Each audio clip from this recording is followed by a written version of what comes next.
All right. How you doing, my man? You doing good? I'm doing well. How are you?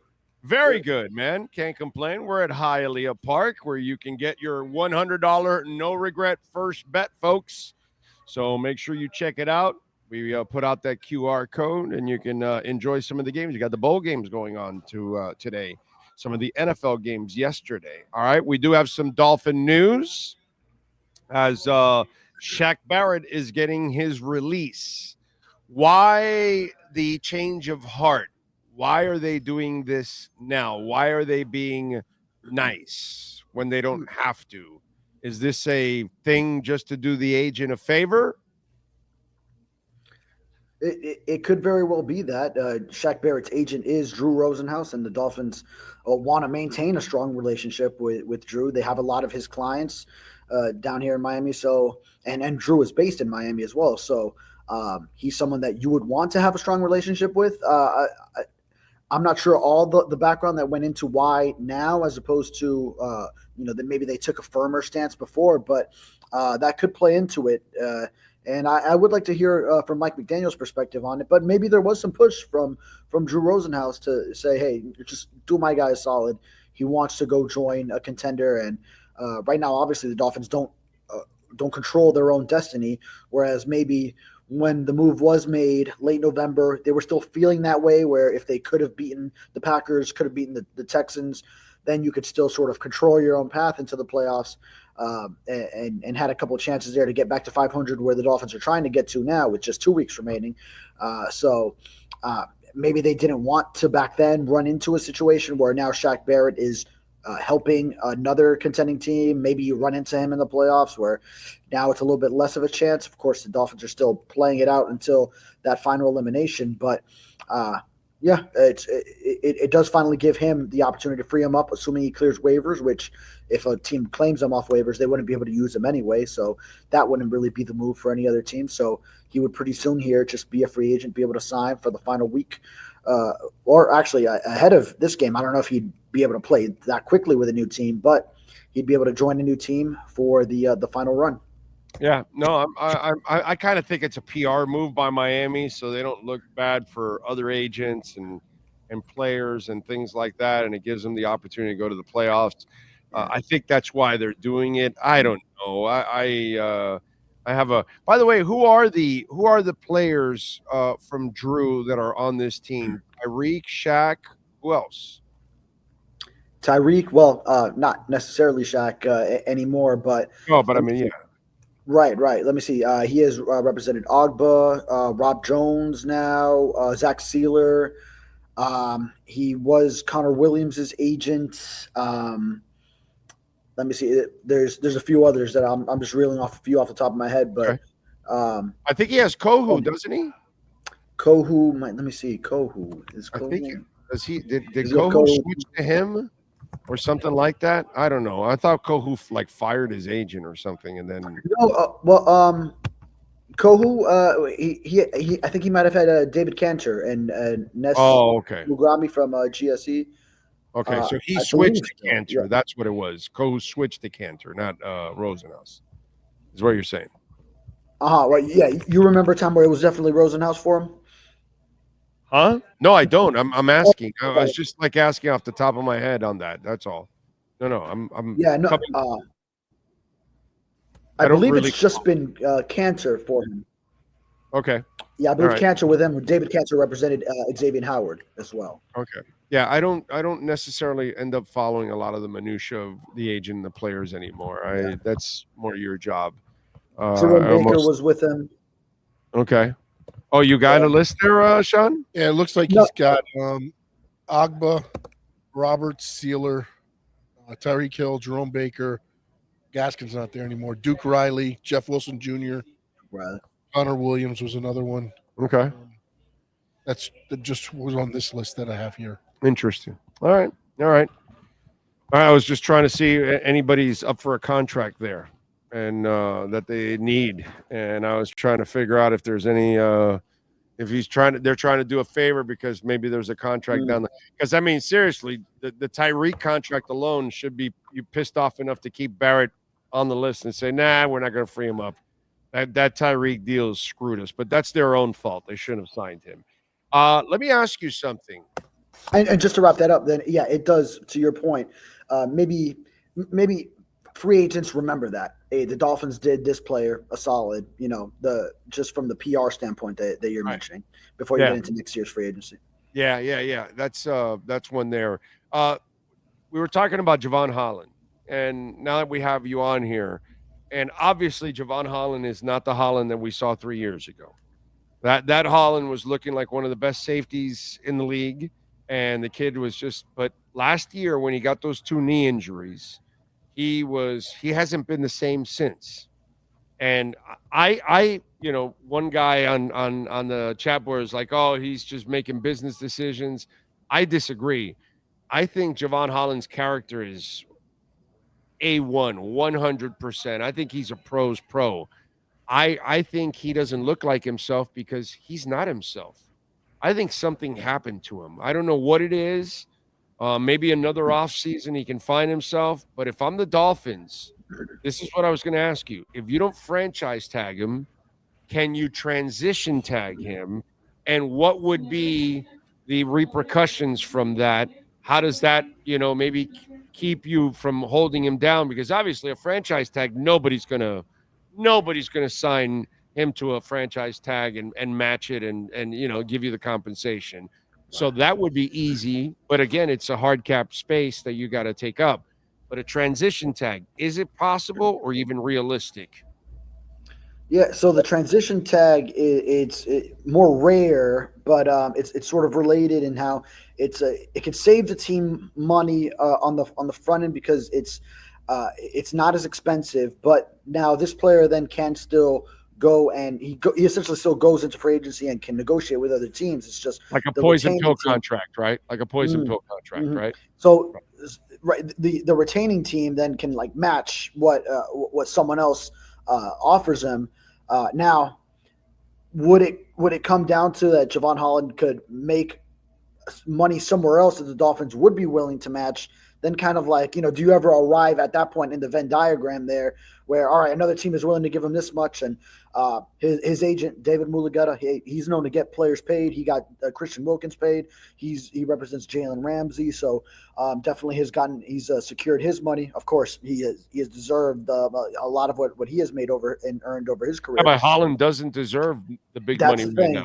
Right. Yeah, that's the thing. Now, but does some team out there find him off potential to deserve whatever they could get him for that they feel the Dolphins wouldn't match? So that's kind of like where you get into, would there be some kind of medium where the Dolphins say, hey, at this point we would, and we'd retain him, or are they just done with him entirely? And to what you started that question with, as far as his character, and I think we saw a lot of that early in his career, but I think it's been under question sort of over time. And he was one of the guys that Vic Fangio was talking about behind Dolphins' backs. Like when Ron Jaworski went last year, was talking about the culture in Miami, and that Vic didn't really align with how he saw today's players. I feel like Javon Holland was kind of like case in point in what Vic Fangio was probably getting at, and that's why then you see Javon Holland posting the kick rocks and telling him to go kick rocks when Vic Fangio skipped town. And now, of course, we're seeing Vic with a lot of success in Philadelphia. But yeah, that's fine. And Kohu's having a better year this year without him. Yeah. Right? Absolutely. Mm-hmm. Okay. So, it goes both ways, bro. I could play that game too. Yeah. Whatever. He wasn't a fit for here.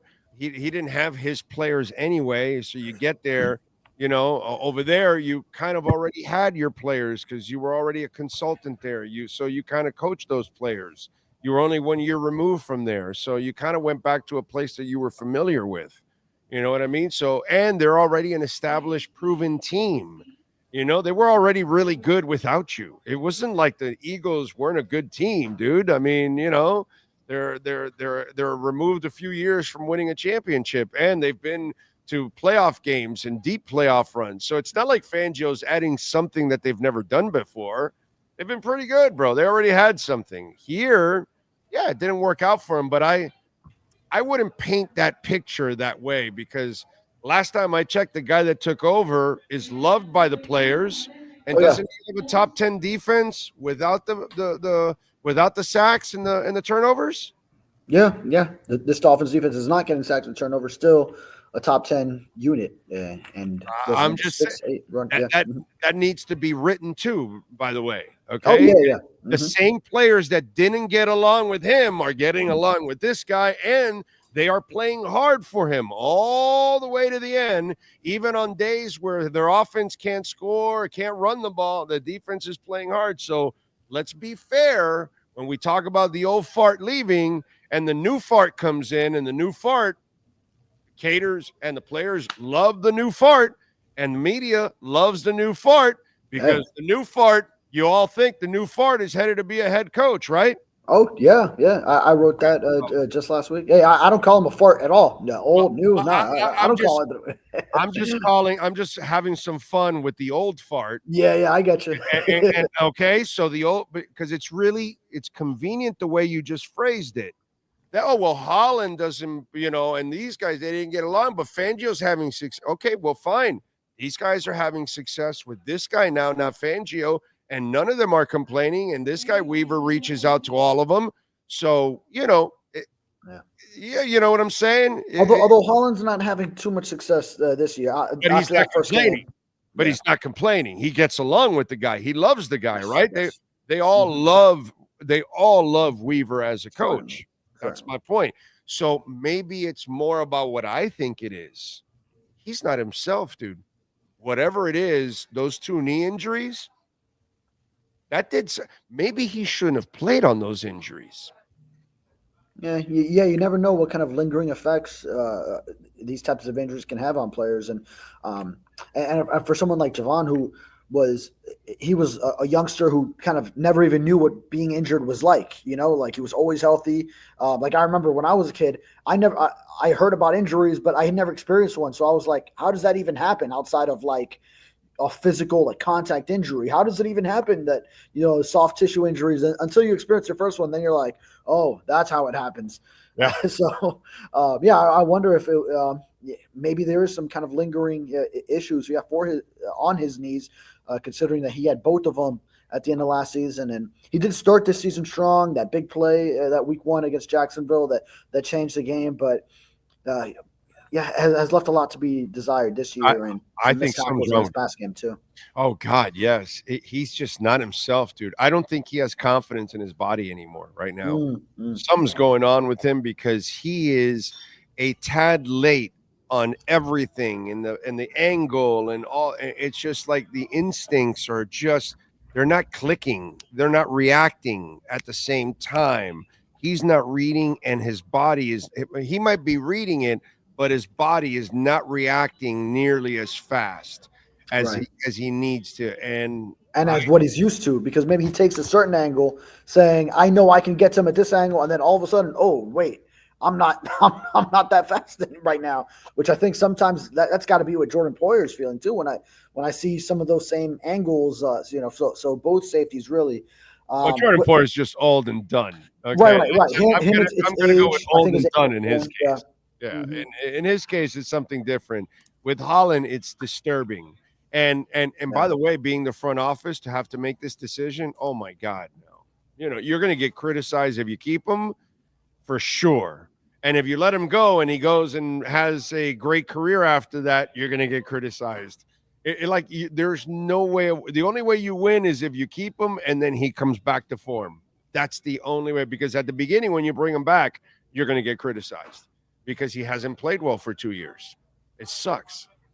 It really sucks, dude. Yeah. Really sucks. And the transition tag would be cheaper than a franchise tag. It's the top 10 contracts at that position, or salary cap hits at that position averaged out. So it comes out to a lower number than the top 5 that the franchise tag is. So that's why I said it. Right. So it's a cheaper option, but then, another team still has a chance.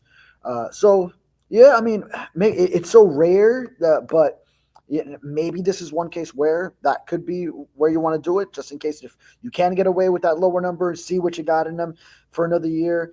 But then maybe Mula got to get his money somewhere else. And also, you don't know, does his agent and do Javon Holland want that? Then how happy of a player would you have coming back if he ends up back on the transition tag? Something else you probably have to factor in conversations with him before it happens. So about what was it, 5 days ago, a week ago, whatever, I talked about the Chubb thing. I don't know if it was pregame Sunday. So it was Sunday. So 4 days ago, I told everybody look out for Wednesday because the decision on Chubb, since they really can't make a move with Ramsey, you can't make a move with Waddle, you can't make a move with Tua. These are contracts you just gave out, and most of them don't even start till next year, actually. So there's no way of fiscally moving out of all of these contracts. You're stuck like Chuck with any of these deals. So for the people, you got to get out of this deal. Then no, you can't, dude. You can't. You're stuck. The Tyreek Hill thing, you got another year till you can get out of that deal. Plus, nobody's trading for that guy right now. So you're stuck. Right. But I said the one place where you might have some space will be Chubb. And with the emergence of Chop, you're going to get Phillips back. You've got Kamara. You can probably go invest on a cheaper veteran, mid-level veteran, or draft another kid that you can try to develop and develop that. You're going to need to create some space, and post June 1st, you can create some space with him, like that. And so be careful, because if they don't activate him, they might give you the whole thing that he might not be ready and all that crap and all that. But it also might be, you know what, we need to keep him on the shelf, because if he gets injured, then we're on the books for him for next year and we're screwed and we can't get out of it. Now he can get healthy, move on. He can go and find free agency, and we can move on from him on June 1st and create some cap space for ourselves, because they need guards. They need a fat man and defensive tackle next to Sealer. They need a middle linebacker next to Brooks. They need to toughen up the middle of their offense and their defensive fronts. And so that cap space is going to be imperative to overcome some of that. So I kind of forewarn people that they're not going to probably activate him. And if they don't, it's because his career is over. I don't think he's going to take some big-ass cap cut or anything like that, to be quite honest. Your thoughts on Chubb and his future with the Dolphins? Yeah, a lot to unpack there. So first, yeah, I mean, you nailed it as far as just having him come back healthy next year. I think the Dolphins wanted to, if he was at a good spot, to give him a chance to get some reps this season. I feel like it was important to him from when we interviewed him, and he was talking about making a new last memory on a football field, which, I mean, for any player, that would be devastating at what he experiences. That right now, that is still his lasting image, and it's a full year later, and that's still his last in-game memory, is tearing his ACL plus patella and meniscus injury to go with it to boot. So that's a lot there. As far as his future, then yeah, he got a big contract when they traded for him. Now a cut. I'd have to look into it, but I think, yeah, the post-June one, it might be something a little bit more doable. But it has to be post-June for sure. It would have to be post-June first. Yeah. So, I mean, now you're at a point where you haven't had him for a full year. It's going to be another off season with it. You could try to just come back, roll it back, and say, hey, we got Jalen Phillips and Bradley Chubb together with an emerging Chop Robinson. And I don't know if anyone saw Emmanuel Ogbah being more than just a stopgap for this year, because I'd bring his ass back for one more year as a rotational player. Yeah, and they might do that too. So, but yeah, and don't you think Weaver gave you a little hint? In what? He goes, the more you play him, talking about Chop, the more you play him, the more effective he will be. When he threw that line out there, I go, son of a bitch. That means he's a starter. They're not taking his ass off the field. That means you only get one more starter. That means the third guy is your rotational guy. Yeah. You're not paying Chubb to be a rotational guy. Jalen Phillips is your younger guy. He's already tagged, so you could find out about him next year. And he already showed you something when he came back that he was like, oh, my God. And it's not a complete tear, so it's not nearly as bad for him. So you could get him back realistically next year, and then with Agba and everything else. But when Weaver said that shit about Chop, that the more you play him, the more effective he'll be, I was like, oh shit, this is a star that we have to have on the field all the time. And I'm just telling you, I think Chop's done, but that's just me. Or Chubb. Chubb. Yeah. Oh, Chubb. I'm sorry. Chubb. Yeah. Chubb is getting chopped. Right. Yeah. He's getting up like Weaver told Perk in that famous press conference quote. Yes. Very very realistic. And then hey, if Mike McDaniel, as he has said, if edge rusher is his favorite position, and he's looking at someone else in this upcoming draft, maybe with early to mid round pick to be your next rotational piece instead of the veteran that's coming off this crushing injury, then yeah. And by the way, a veteran that is often injured. Yeah. I mean, he's had at least 3 ACL injuries now. Let's just call it like we see it. A veteran that is often injured. And that's why they didn't bring him back, because it's like, yo, we're going to bring him back. This guy's often injured. He's just coming back now. We have a window here on June 1st. We're all coming back to try to fix this. No one's getting fired. This is going to make our job a little harder. Chop has turned into the pick that we needed. We're going to get Jalen back. He's the younger one too. Let's move forward with this. Let's go this way, because there's a lot of uncertainty. Plus, Chop has an injury history. I think this is actually a smart move by their part. The part that sucks is, dude, that guy had 10 sacks and 6 forced fumbles last year. Yes. Chubb played his ass off last year, dude. He was a terror last year, man. The forced fumbles led the NFL. Yeah, he was terrific, man. That's the part that sucks, that it eats at me a little bit, because say what you want, but Chubb had a hell of a year last year, dude. And he got injured because it's not even his fault. He was out there on a meaningless game in a meaningless time that he should have been on the sideline, and he should have been having another great year for the team this year. And by the way, Chop might have had an even better year if he had a Chubb on the other side from the beginning of the year. Holy shit. Right. Yeah, he's benefited from at least conversations and being in the same room as Chubb and Jalen Phillips, but just not much on-field work with them. And actually, a post-June 1 cut for 2025 salary cap, Bradley Chubb would be $20.2 million in cap savings and a $9.1 million dead money hit. So once you look at those numbers, then it's very realistic. When June rolls around, I'll just say, yeah. Well, and they can make that decision earlier. They will. They will make it earlier. Yeah. You're right. Yeah, we will know that he's a post-June. Right. Yeah. Like when X happened and when Byron Jones happened before that, those they come out in February, but the money doesn't hit until once again June 1. Yeah. Yeah. We told them ahead of time that those cuts were coming. Yeah. So it doesn't help you in the first wave of free agency, but then once you have sort of, you could even use some of it to sign draft picks if you hold on to those, or just like later free agency, roll it over into the season, all those things. You could use that $20 million. Yeah. You could get creative, dude. That's not a big deal. So yeah, it's Shore is pretty damn good at managing the cap. Him and Ellisberg don't get enough credit for the magic that they work year in and year out. I think we've done a good job of giving Andy his due. Yeah, and I think the Heat culture kind of knows it.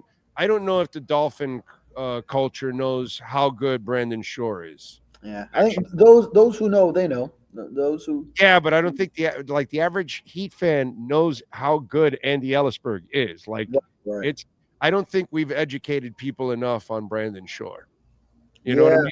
Mm-hmm. I guess because Ellisberg's been here for 30 years, so he's been a fixture because he's been here from when he was in the ticket department. So we kind of know his story, which is a little different than Brandon Shore's story. You know what I'm saying? Yeah, Ellisberg has been a fixture here for a long, long time, and so maybe that's why his story we know more. But Brandon Shore deserves a lot of love, dude. He does, yeah. And Brandon Shore, I think also he's not as visible. He's more behind the scenes. Right. He's not a big, go talk in the media, do interviews thing. But Perk last offseason, he wrote a great story. If you caught it last year in the Sun Sentinel, so covering that. But yeah, he's very behind the scenes. So I think that's kind of why, in the public eye, maybe they don't see him in the same light. But Ellisburg, you'll see him next to Riley all the time. Right. You've been on the beat, so like Andy he'll be visible. He'll be at Summer League. He'll be, so like it's something it's in your mind. You see it, and he's there with Riley. He's there with Spo. He's there. So he's like there. You know what I'm saying? Like Shore is not like that visible person like Ellisburg is with the Heat organization. So I guess that's why we've done a better job of knowing who Andy Ellisburg is and his impact compared to a guy like Brandon Shore. Well, like you might see him where a camera catches him in the suite, where when they showed Chris Greer, there was a recent game.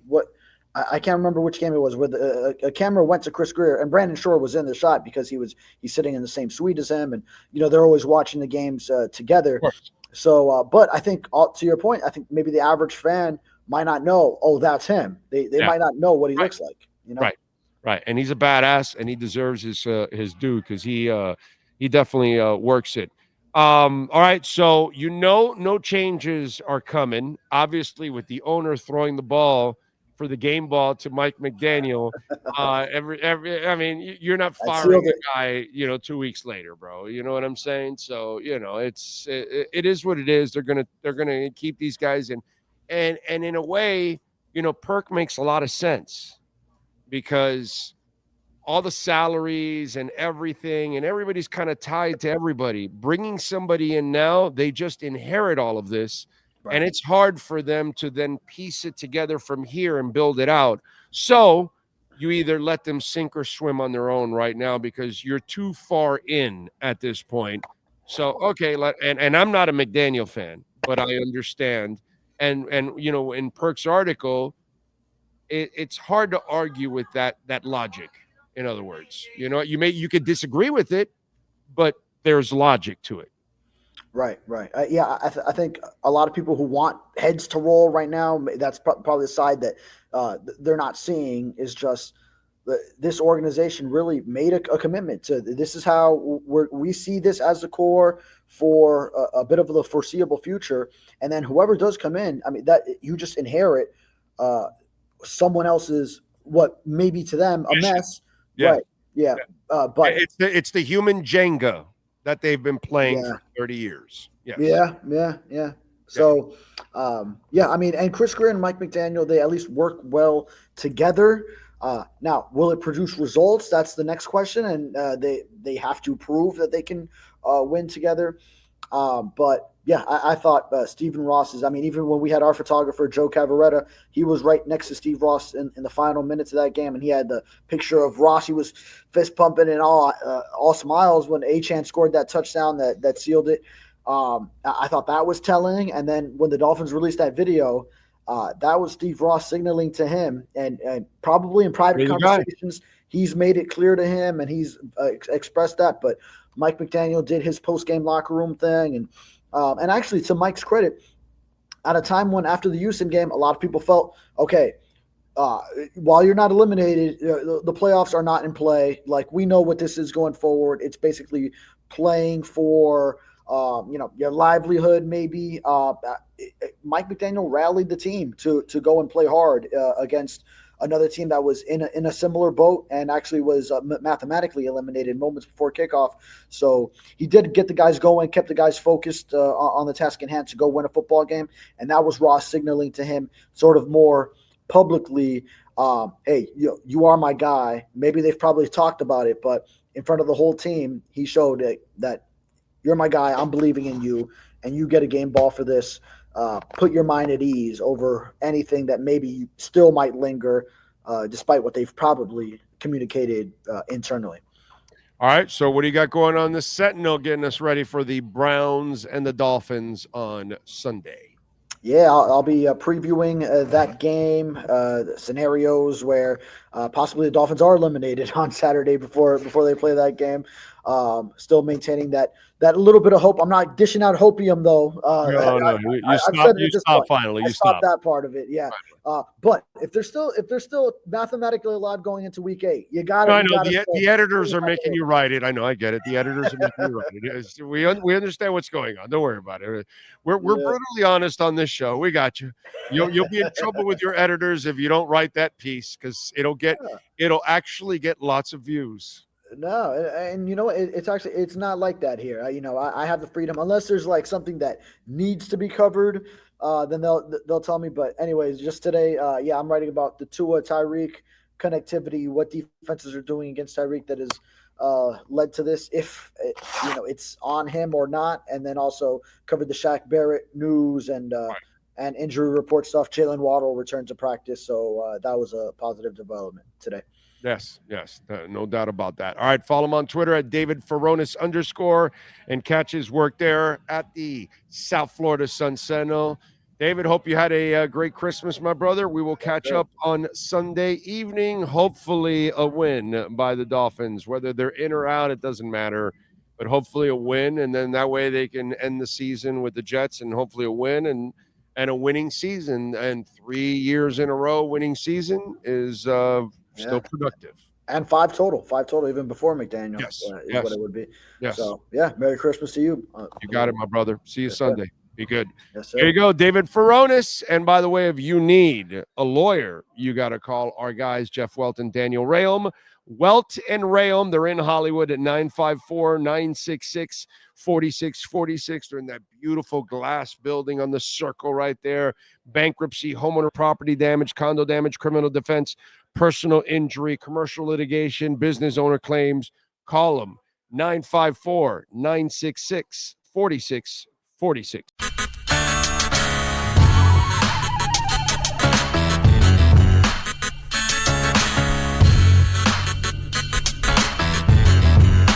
This is the Big O Show.